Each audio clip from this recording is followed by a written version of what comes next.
Very good morning everyone team. Currently gift Nifty అయితే మాత్రం flat opening చూపెడుతుంది. కానీ ట్రంప్ ఒక యూటర్నే తీసుకున్నారు వార్ విషయంలో. దానివల్ల క్రూడ్ ప్రైస్ ఆల్మోస్ట్ $91కి అయితే మాత్రం వెళ్ళింది. వీటితో పాటు మన ఇండియన్ మార్కెట్స్ రిలేటెడ్గా కొన్ని ఇంపార్టెంట్ అప్డేట్స్ ఉన్నాయి. అండ్ అట్లనే ఎఫ్ఐడిఐ డేటా గురించి, సేమ్ టైం వచ్చేసరికి ఈరోజు నిఫ్టీ ఎక్స్పైరీ ఉంది కదా, దాని గురించి ఇవన్నీ కూడా మనం ఈరోజు డిస్కస్ చేద్దాం. అండ్ మోస్ట్లీ వీడియో చూస్తునేటప్పుడు ఏ పాయింట్ ఆఫ్ వ్యూలో అయినా కానీ నేను మా టీం మీకు ఎఫర్ట్స్ పెట్టామనిపిస్తే వీడియోని లైక్ చేసి ఛానల్ సబ్స్క్రైబ్ చేయడం మర్చిపోవద్దు. ఇదే వీడియో మీ ఫ్రెండ్స్ ఆర్ మీ రిలేటివ్ షేర్ చేస్తే హెల్ప్ అవుతుంది అనుకుంటే వాళ్ళకి కూడా షేర్ చేయండి. నౌ ఫస్ట్ వచ్చేసరికి లాస్ట్ నైట్ యుఎస్ మార్కెట్స్లో ఏం జరిగింది అన్న దగ్గర నుంచి మనం మొదలు పెడదాం. ఓకే, డౌ జోన్స్ అయితే మాత్రం అప్రాక్సిమేట్లీ 272 పాయింట్స్ నెగిటివ్గా క్లోజ్ అయింది. నాస్డాక్ 84 పాయింట్స్ నెగిటివ్గా క్లోజ్ అవ్వడం చూసాం. ఇన్ టర్మ్స్ ఆఫ్ పర్సంటేజ్ చూస్తే డౌ జోన్స్ 0.5%, నాస్డాక్ 0.3% నెగిటివ్గా అయితే మాత్రం క్లోజ్ అయినాయి. యూరోపియన్ మార్కెట్స్ పరంగా చూసుకుంటే majority of the European markets అన్నీ కూడా నెగిటివ్గానే క్లోజ్ అయినాయి, neutral with negative. Asian markets పరంగా చూస్తే currently Japan market almost close to 1% నెగిటివ్లో ట్రేడ్ అవుతుంది. రెస్ట్ ఆఫ్ ద మార్కెట్స్ కూడా న్యూట్రల్ విత్ నెగిటివ్గా అయితే మాత్రం ట్రేడ్ అవుతున్నాయి. ఇండెక్స్ ఫ్యూచర్స్లోకి వెళ్ళి చూస్తే డవ్ ఫ్యూచర్స్ కానీ నాస్డాక్ ఫ్యూచర్స్ కానీ ఎలా ఉన్నాయన్న దాని గురించి చూసుకుంటే నిఫ్టీ ఏమో +17 డవ్ జోన్స్ ఫ్యూచర్స్ ఏమో +17 పాయింట్స్ పాజిటివ్లో ట్రేడ్ అవుతుంటే నాస్డాక్ ఫ్యూచర్స్ -100 పాయింట్స్ నెగిటివ్లో ట్రేడ్ అవుతుంది. మీరు చూస్తే ఎస్టర్డే అంటే మెయిన్ ఇండెక్స్లో కూడా నాస్డాక్ నెగిటివ్గా క్లోజ్ అయింది 0.3%. ఇంకో 0.3% ఇక్కడ ఫ్యూచర్స్లో నెగిటివ్లో ట్రేడ్ అవుతుంది. ఓవరాల్గా చూసుకుంటే నాస్డాక్ ఇండెక్స్ ఫ్యూచర్స్ రెండు నెగిటివ్గానే క్లోజ్ అయినాయి. అక్కడేమో డౌ జోన్స్ ఇండెక్స్ నెగిటివ్గా క్లోజ్ అయింది. కరెంట్లీ గిఫ్ట్ నిఫ్టీ చూస్తే 24,304. ఓకే, మన యొక్క నిఫ్టీ స్పాట్ చూస్తే 24,287. స్పాట్తో కంపేర్ చేసుకుంటే 20 పాయింట్స్ అప్. ఓకే, కానీ గిఫ్ట్ నిఫ్టీ అనేది ఫ్యూచర్స్ కదా. ఓకే, ఫ్యూచర్స్ని మన యొక్క ఫ్యూచర్స్ని కంపేర్ చేసుకుంటే 80 పాయింట్స్ గ్యాప్ డౌన్ ఓపెనింగ్ కనపడుతుంది. Okay, so as of now 80 points 70 points అంటే దాన్ని మనం న్యూట్రల్గా కన్సిడర్ చేయొచ్చు. ఓకే, నా ఒకసారి మనం ఏడిఆర్ కన్ఫర్మేషన్ కూడా వెళ్దాం. ఎప్పుడైనా ఇలా న్యూట్రల్ విత్ నెగిటివ్గా ఓపెన్ అవుతున్నప్పుడు, న్యూట్రల్ విత్ పాజిటివ్గా ఓపెన్ అవుతున్నప్పుడు ఏడిఆర్స్లో ఎక్కడైనా చేంజ్ వచ్చింది అనుకోండి, అది ఇంప్లిమెంట్ అవ్వడానికి చాలా తక్కువ ఛాన్సెస్ ఉంటాయి. ఏడిఆర్ ప్రకారంగా చూస్తే ఇన్ఫోసిస్ ఏడిఆర్ 4% నెగిటివ్ సైడ్ అయితే మాత్రం క్లోజ్ అయింది ADR. And Wipro ADR 1.55%, ICICI bank 1.14%, HDFC bank 0.94% నెగిటివ్లో అయితే మాత్రం క్లోజ్ అయినాయి. ఒక్కసారి మన ఐటీ స్టాక్స్ ఎస్టర్డే క్లోజ్ అయినా చూడండి. ఇన్ఫోసిస్ 2.5, టీసీఎస్ 2%, విప్రో ఏమో 1.14%, టెక్ మహీంద్రా 1.4, హెచ్సిఎల్ టెక్ 2.57%. మన ఐటీ స్టాక్స్ చూస్తే ఏడిఆర్స్ కన్నా తక్కువగానే నెగిటివ్గా క్లోజ్ అయినాయి. రైట్, ఏడిఆర్స్ కన్నా మన ఐటీ స్టాక్స్ చూస్తే తక్కువగానే క్లోజ్ అయినాయి. సో ఏడిఆర్స్లో కొంచెం ఎక్కువ క్లోజ్ అయింది కాబట్టి నిఫ్టీ 50లో అయితే మాత్రం నెగిటివ్ సైడ్ ఏదైతే చూపెడుతుందో దానికి మనం ఆశ్చర్యపోవాల్సిన అవసరం లేదు. 70 to 80 points gap down opening ఏదైతే చూపెడుతుందో దాని ప్రకారంగా చూస్తే ఏడిఆర్స్ అయితే మాత్రం నెగిటివ్గా ఓపెన్ అవ్వడానికి సపోర్ట్ చేస్తున్నాయి. ఇండియన్ రూపీ మళ్ళీ 95.8కి వెళ్ళిపోయింది, which is not a positive sign. కమోడిటీస్లో క్రూడ్ ఆయిల్ నేను చెక్ చేస్తే crude price present right now Brent oil 91.25 దగ్గర ఉంటే క్రూడ్ ఆయిల్ WTI 84.18 దగ్గర ఉంది. Brent oil and crude oil రెండు కూడా స్పైక్ అవుతున్నాయి. ఫైనల్గా బ్రెంట్ ఆయిల్ 90 అబోవ్కి వెళ్ళిపోయింది. ట్రస్ట్ మీ, క్రూడ్ కానీ 90 అబోవ్ ఉంటే మార్కెట్స్కి అంత పాజిటివ్ సినారియో కాదు. మేజర్గా మన ఇండియన్ మార్కెట్ 70 to 80% ఎకానమీ అంతా కూడా క్రూడ్ ఆయిల్ మీద డిపెండ్ అయి ఉంటుంది. క్రూడ్ ప్రైస్ స్పైక్ అవుతుంది అని అంటే అది ఇండియన్ మార్కెట్స్లో ఇన్ఫ్లేషన్ పెంచడానికి ఛాన్సెస్ ఎక్కువగా ఉంటాయి. సో అందువల్ల ఇది వన్ ఆఫ్ ద రీజన్ మన మార్కెట్స్ని నెగిటివ్గా హోల్డ్ చేయడానికి. ఓకే, క్రూడ్ ఇలాగని కానీ 90 అబోవ్ కానీ ఉండడం ట్రై చేస్తుంటే 91 ఉంది కదా, సో 92, 93, 94కి అలా వెళ్ళిపోతూ ఉంటే మాత్రం మేబీ ఇది మార్కెట్స్ని ఇంపాక్ట్ చేయడానికి ప్రాబబిలిటీస్ ఎక్కువగా ఉంటాయి. ఓకే, నా అసలు క్రూడ్ ఆయిల్ ఎందుకు 90 అబోవ్కి వెళ్ళిపోయింది అది కూడా మాట్లాడదాం. ఎస్టర్డే మీ అందరికీ తెలుసు 60 days సీజ్ ఫైర్ అనేది ఎస్టర్డేతో క్లోజ్ అయింది. నిన్న పోస్ట్ మార్కెట్లో కూడా ఇదే మాట్లాడాం. ఏదైనా కానీ ట్రంప్ రివర్స్లో కానీ ఏదైనా మాట్లాడితే క్రూడ్ అబోవ్ వెళ్ళే ఛాన్సెస్ ఉంటాయని కూడా డిస్కస్ చేసుకున్నాం మనం. ట్రంప్ ఇచ్చిన స్టేట్మెంట్ ఏంటో తెలుసా? యుఎస్ అయితే మాత్రం 60 days సీజ్ ఫైర్ ఏదైతే ఎండ్ అయిపోయిందో దీన్ని కంటిన్యూ చేయాలనుకోవట్లేదు. అంటే సీజ్ ఫైర్ని ఫర్దర్గా మేము ముందుకు తీసుకువెళ్ళాలనుకోవట్లేదు. ఫస్ట్ పాయింట్ అతను చెప్పింది.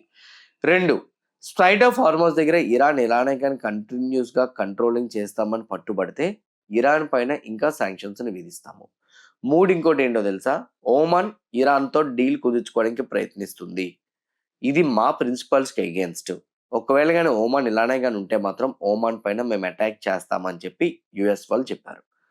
బేసిక్గా మీడియేటింగ్ ప్లే చేసిన కంట్రీస్ మూడు ఈ యుఎస్ ఇరాన్ వార్కి. ఒకటి ఓమాన్, 2 ఖటార్, 3 వచ్చేసరికి పాకిస్తాన్. ఈ 3 కంట్రీస్లో ఓమాన్ కూడా ఒక కంట్రీ కాబట్టి మీడియేటింగ్గా ఉన్న కంట్రీ. కానీ ఆ కంట్రీ మీదే బాంబింగ్ వేస్తాను అని చెప్పి ట్రంప్ థ్రెటన్ చేయడం అనేది క్రూడ్ ఆయిల్ని కొంచెం స్పైక్ అయ్యేలాగా చేసింది. ఇరాన్ వాళ్ళు ఇంకో థ్రెటన్ కూడా చేశారు. అదేంటంటే సీజ్ ఫైర్ డీల్ ఇంకొక కొన్ని వీక్స్లో కానీ మీరు కంప్లీట్ చేయకపోతే స్ట్రైట్ ఆఫ్ హార్మోస్ దగ్గర మీరు బ్లాకేడ్ కోసం మమ్మల్ని బ్లాక్ చేద్దామని మీరు పెట్టిన మిలిటరీ వెపన్స్ నావల్ షిప్స్ ఏవైతే ఉన్నాయో వాటన్నిటిని కూల్చి పడేస్తాం. మీకు కొన్ని వీక్స్ టైం ఇస్తున్నాం. ఈలోపు సీజ్ ఫైర్ డీల్ని కంప్లీట్ చేయండి అనే విధంగా ఒక పక్క ట్రంప్కి same time US entire military గ్రూప్కి అయితే మాత్రం ఇరాన్ వాళ్ళు వార్నింగ్ ఇవ్వడం జరిగింది. వీళ్ళు ఇద్దరు వార్నింగ్స్ ఇలానే కంటిన్యూ అవుతున్నాయి. అండ్ ఇంకోటి ఏంటి అని అంటే టెన్షన్స్ రైజ్ అవుతున్నాయి. మళ్ళీ బాంబింగ్ ఎక్కడ స్టార్ట్ అవుతుందని. 60 డేస్ డీల్ అయిపోయింది. బేసిక్గా 60 డేస్ డీల్ ఉంటే సంథింగ్ అనుకున్నా, డీల్ అయిపోయింది. సో స్టేట్మెంట్స్ డీల్ అయిపోయిన తర్వాత అగ్రెసివ్గా ఉండబట్టి crude oil little bit spike అవ్వడం అయితే చూడగలిగాం. ఇది గ్లోబల్ మార్కెట్ సైడ్ నుంచి ఉన్న నెగిటివ్స్. పాజిటివ్స్ ఏమైనా ఉన్నాయనంటే నిన్న నిర్మల్ సీతారామన్ గారు 2 డేస్ కాన్ఫరెన్స్లో అయితే మాత్రం పబ్లిక్ సెక్టర్ బ్యాంకింగ్స్లో అయితే మాత్రం కొత్త రీఫార్మ్స్ తీసుకురావాలి, దానికోసం కొత్త కమిటీని నేను పెడుతున్నాను అని చెప్పారు. ప్రైవేట్ సెక్టర్ బ్యాంక్స్కి తగ్గట్టుగానే పబ్లిక్ సెక్టర్ బ్యాంక్స్ యొక్క డిపాజిట్స్ కానీ పెర్ఫార్మెన్సెస్ కానీ పెరగాలి, దానికి తగ్గట్టుగా నేను కొత్త టీంని అసైన్ చేస్తున్నా అని చెప్పారు. దీనివల్ల పిఎస్యు బ్యాంక్స్కి ఇది మేబీ కొంచెం పాజిటివ్గా టర్న్ అయ్యే ఛాన్స్ అయితే మాత్రం ఉంది. First one positive point. Second positive ఏదైనా ఉందారంటే నిన్న మన మార్కెట్ క్లోజ్ అయిన తర్వాత ఇండియా అన్ఎంప్లాయ్మెంట్ రేట్ వచ్చింది. Last time number 5.5, expectation 5.4, number ఏమో 5.1 వచ్చింది. ఇండియా అన్ఎంప్లాయ్మెంట్ రేట్ 5.1% ఉండడం కూడా కొంచెం పాజిటివ్గానే తీసుకోవచ్చు. పాజిటివ్స్ అయితే ఈ రెండు ఉన్నాయి. నెగిటివ్స్ అయితే క్రూడ్ ప్రైస్ పెరగడం, రూపీ వీక్ అవడం, యూఎస్ 10 years బాండ్ డీల్ పెరగడం నెగిటివ్స్. నా ఎఫ్ఐడిఏ డేటాకి వెళ్ళిపోదాం. ఎఫ్ఐడిఏ డేటా ప్రకారంగా చూస్తే ఎఫ్ఐఐ ఎస్టర్డే 2535 crores మార్కెట్లో సెల్ చేస్తే డిఏఐ 5101 crores మార్కెట్లో బై చేయడం జరిగింది.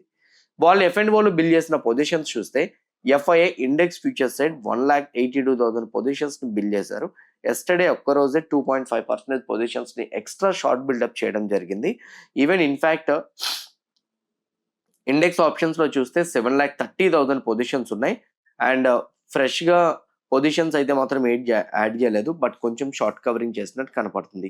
బట్ ఒక్కటి గుర్తుపెట్టుకోండి, FII index futures side, proprietary traders index options side bill చేసిన పొజిషన్స్ బట్టే మనం మార్కెట్ అనాలిసిస్ చేయగలుగుతాం.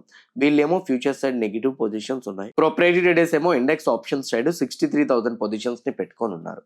ఓవరాల్ డేటా చూసుకుంటే ఎఫ్ఐఐ అండ్ ప్రొప్రైటరీ ట్రేడర్స్ ఇద్దరు కూడా కొంచెం షార్ట్ సైడే పొజిషన్స్ని బిల్ చేసినట్టు మనకు కనపడుతుంది. బేస్డ్ ఆన్ దీస్ మనం మార్కెట్స్ ఎట్లా ఉండే ప్రాబబిలిటీస్ ఉంటాయి అన్న దాని గురించి చూసుకుంటే, వన్ థింగ్, గ్లోబల్ మార్కెట్స్ కొంచెం నెగిటివ్గా ఉన్నాయి. క్రూడ్ అబోవ్ ఉంది కాబట్టి మార్కెట్ స్టార్టింగ్ నెగిటివ్గా ఓపెన్ అవ్వడానికి ఛాన్స్ ఉంది, లేదా ఓపెన్ అయినట్టే నెగిటివ్గా ఫాలో అవడానికి ఛాన్సెస్ కూడా ఉన్నాయి. కానీ ఎస్టర్డే 15 minutes టైం ఫ్రేమ్లో మీ అందరికీ తెలుసు, ఈ 15 నిమిషాల టైం ఫ్రేమ్ లాస్ట్ 15 minutesలో నిఫ్టీ ఆల్రెడీ డిప్ అయిపోయింది. ఇదే మనకి చాలా ఇంపార్టెంట్. ఇంకోటి ఏంటి అంటే నిఫ్టీకి ఒక ఇంపార్టెంట్ సపోర్ట్ లెవెల్ ఎస్టర్డే లో ఏదైతే ఉందో దాన్ని మనం మార్క్ చేసుకుందాం 24,226 దాకా. ఓకేనా? సో 230. సో నా మార్కెట్ ఒకవేళ చూస్తే ఫ్లాట్ ఓపెనింగ్ కనిపిస్తే 24,312, 315 దగ్గర కానీ ఒకవేళ కానీ న్యూట్రల్గా కానీ ఓపెన్ అయినట్టు మనకి కనపడితే ఫస్ట్ 15 minutes కంప్లీట్ వాలటైల్గా ట్రేడ్ అవ్వడానికి ఛాన్స్ ఉంటుంది. ఎందుకు? ఆల్రెడీ లాస్ట్ ఎస్టర్డే 15 minutesలో సడన్గా ఫాలో వచ్చేసింది కాబట్టి కొంచెం న్యూట్రల్గా ట్రేడ్ అవ్వచ్చు.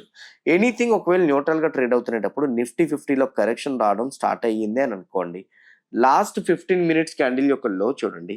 ఎనీథింగ్ 24,287 లెవెల్ కానీ ఈరోజు ఏ టైంలో అయినా కానీ బ్రేక్ చేస్తే మేబీ ఎస్టర్డే లోని రీటెస్ట్ చేయడానికి పాసిబిలిటీస్ అయితే మాత్రం ఉన్నాయి.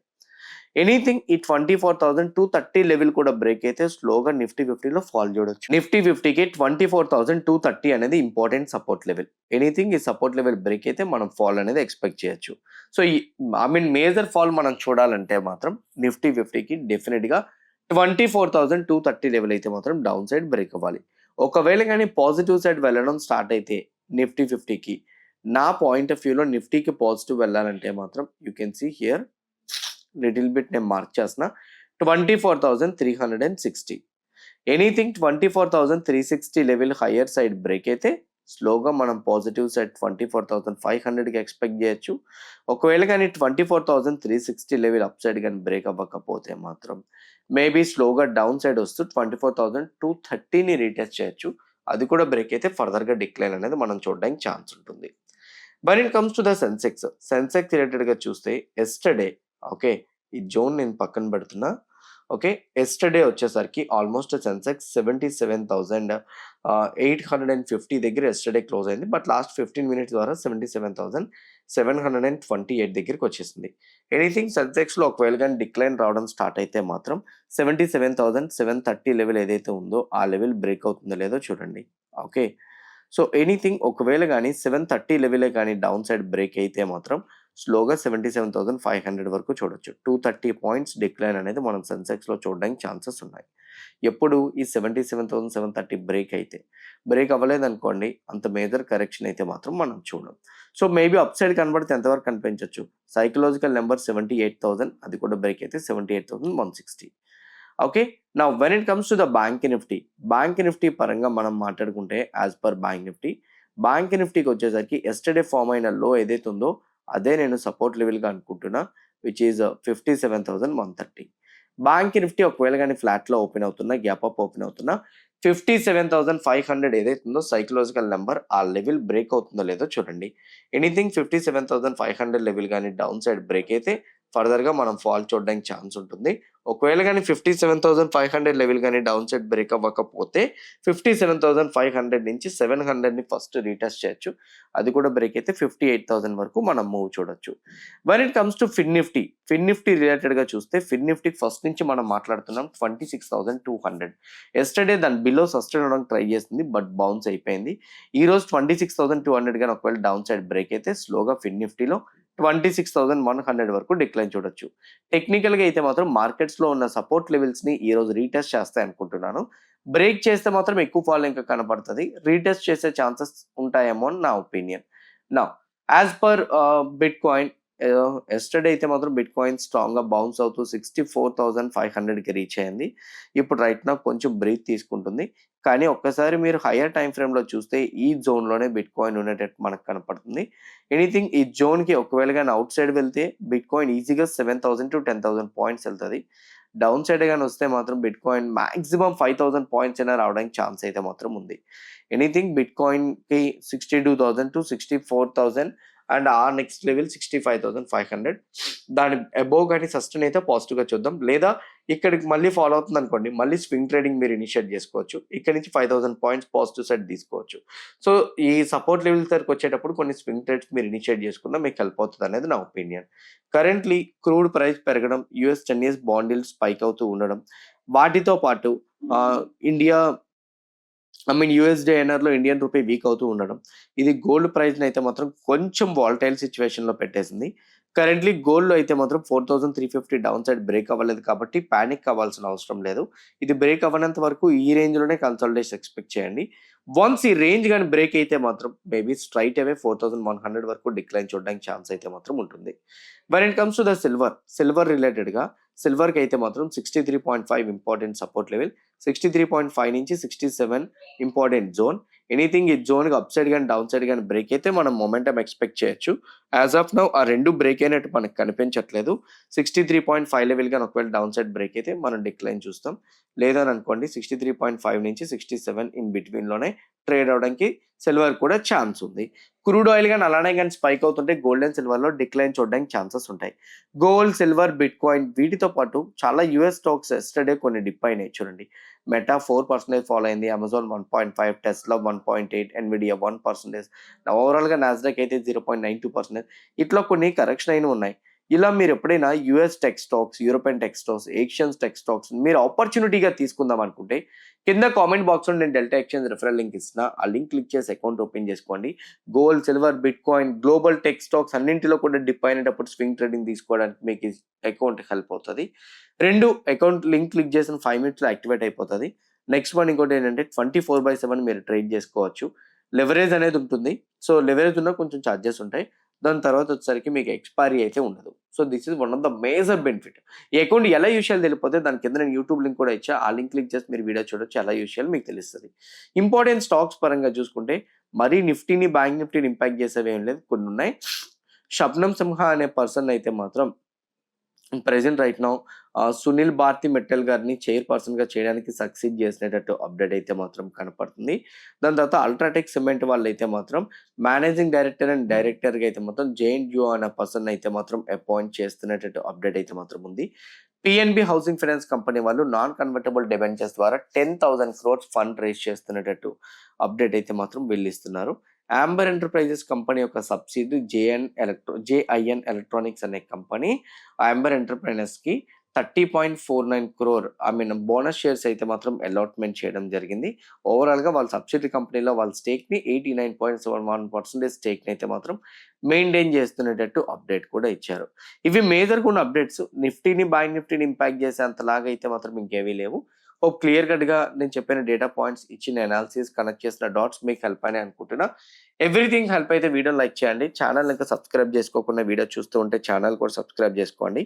ఇదే వీడియో మీ ఫ్రెండ్స్ ఆర్ మీ రిలేటివ్స్ షేర్ చేస్తే హెల్ప్ అవుతుంది అనుకుంటే వాళ్ళు కూడా షేర్ చేయండి. See all today evening at 5 PM in post market analysis. All the best everyone. Bye bye.